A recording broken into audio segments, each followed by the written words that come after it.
आजकल एक शब्द बार बार सुनने को मिलता है, we all are going through such trouble times, I am into this deep trouble, मुझे समझ नहीं आ रहा when this trouble will end. So I thought आज इसी के बारे में बात करते हैं। Let's be mindful about what is troubling us. सबसे पहले तो ये समझते हैं that what is it that is troubling us, क्योंकि होता ये है when you keep telling yourself that you're troubled, you're troubled, you're troubled, you're actually in deep trouble, my friend. क्योंकि आप कहीं ना कहीं बार बार एक ही चीज को रिपीट कर रहे हैं और आपका दिमाग इसी चीज को कन्वे कर रहा है कि आप किसी डीप ट्रबल में हैं विदाउट इवन रियलाइजिंग कि वो ट्रबल क्या है। सो सबसे पहली चीज ये है, when you say that I am in deep trouble or these are troubled times or there is something which is troubling me, identify the trouble. That's point number one. क्या है ऐसा जो आपको ट्रबल कर रहा है? कभी कभी होता है कि हम किसी की बात सुन के उसके इंप्रेशन को अपना इंप्रेशन समझ लेते हैं। We all are sailing in the same boat. हम सभी लोग एक ही तरह के माहौल से जूझ रहे हैं, लेकिन फिर भी ये आइडेंटिफाई करना जरूरी है कि क्या मुझे सच में कोई ऐसी तकलीफ है जो मैं सामने देख रहा हूँ, चाहे टीवी पे या आपके कोई रिश्तेदार उस बारे में बात कर रहे हैं, या मैं अपने आप को परेशान कर रहा हूँ किसी ऐसी चीज से रिलेट कर जो दूर दूर तक मुझसे कहीं भी कनेक्टेड नहीं है। सो सबसे पहली चीज है identify what is troubling you. Then if you find something logical, something is really related to you जो आपको बॉदर कर रहा है, आपकी जॉब हो सकती है, सेहत हो सकती है, पेरेंट्स हो सकते हैं, कुछ भी ऐसा जो आपको वाकई तकलीफ दे रहा है, then rather than talking about it again and again to many people and create negativity all around it, you need to accept it. कई लोग हम देखते हैं, I mean for example even God forbid अगर आप कोविड पॉजिटिव भी है तो कई लोग डिनाइल में ही रहते हैं। मतलब अगर सिम्टम्स, अर्ली सिम्टम्स दिख भी रहे हैं तो नहीं ये इस वजह से होगा, नहीं ये उस वजह से होगा।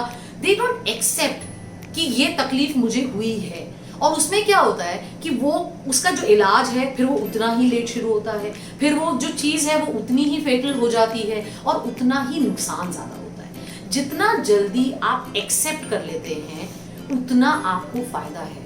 तो अगर कोई चीज आपको तकलीफ दे रही है, सबसे पहले आप उसे आइडेंटिफाई कीजिए, दूसरी चीज उसे एक्सेप्ट कीजिए, तीसरी चीज जब आपने एक्सेप्ट कर लिया है तो इसका मतलब ये नहीं है कि अब आप डिप्रेशन में चले जाएं, अब आप उसको लेके बैठे सोचते रहे ओ गॉड मैंने एक्सेप्ट तो कर लिया कि मेरे बच्चे को या मेरे पेरेंट को ये प्रॉब्लम है, but I can not live with the fact, this is the end of everything for me, I can not see my loved one going through this. No, that's a wrong approach. Now, since you know what is troubling you, you have identified, you have been honest and you have accepted it, work towards solving it. हम सबके पास एक छोटा सा energy bank होता है, एक vibe होती है। अब वो आपके ऊपर है कि आप उस एनर्जी बैंक में से एनर्जी, वो वाइब, उस चीज के बारे में सिर्फ सोच के खर्च करना चाहते हैं या किसी चीज को रेक्टिफाई करना चाहते हैं।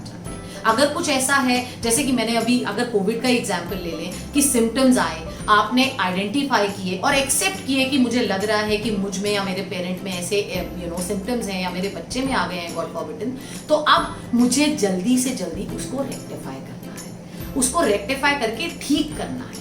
मुझे एक प्रॉब्लम आई है, उसका एक सॉल्यूशन दिख रहा है, तो मुझे सॉल्यूशन के बारे में सोचना है, प्रॉब्लम के बारे में नहीं सोचना। And then you will see automatically आपका बॉडी पॉजिटिवली रिएक्ट करना शुरू करता है।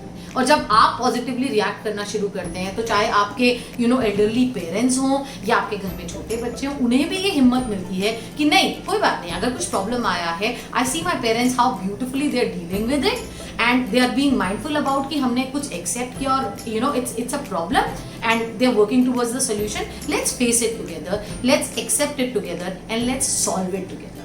और इसके बाद आप देखोगे कि जितना आपने सोचने में और वो ट्रबल रहने में टाइम निकाला, उससे बहुत कम टाइम लगेगा उस ट्रबल से बाहर आने में, and that will make you calmer, happier and more at peace. I hope कहीं ना कहीं आपको अब समझ में आ रहा है कि ये जो ट्रबल है, समथिंग विच इज ट्रबलिंग अस, वो हमें क्या है, कैसे है और कैसे खत्म करनी है, इस पे काम करना है। I C you next week. तब तक अगर आपका कोई भी क्वेश्चन है, कोई भी क्वेरी है, you can write into us. Our links are given below. Be mindful, take care, stay safe.